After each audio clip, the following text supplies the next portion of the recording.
doing the Barbenheimer double feature today. Seeing Oppenheimer first, then brunch, mimosas, Barbie. But before I sit through a 3-hour Nolan film, I'm just gonna make some Japanese steamed egg quick, also known as chawanmushi. Is that what it is? Chawanmushi? Japanese Chawanmushi. We're making chawanmushi. It's pretty simple. Need some water. We'll do 2 cups of water for 2 eggs. So dashi powder in. 2 eggs. Add soy sauce to this. A little mirin. Salt. White pepper.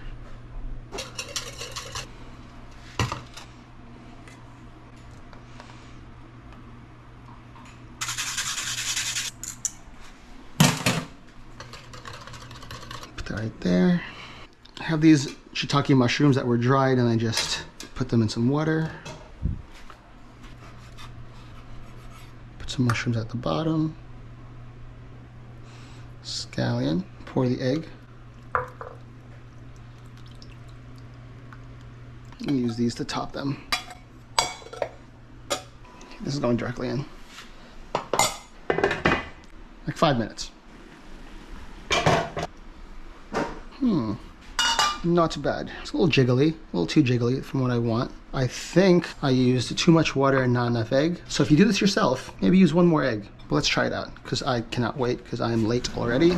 If anything, it'll be more like an egg soup, which is fine. Love egg soup. Ooh, still. Oh, not bad actually. Oh, that's fucking hot. Oh my God. It's good though. Okay. I'm gonna go. Goodbye.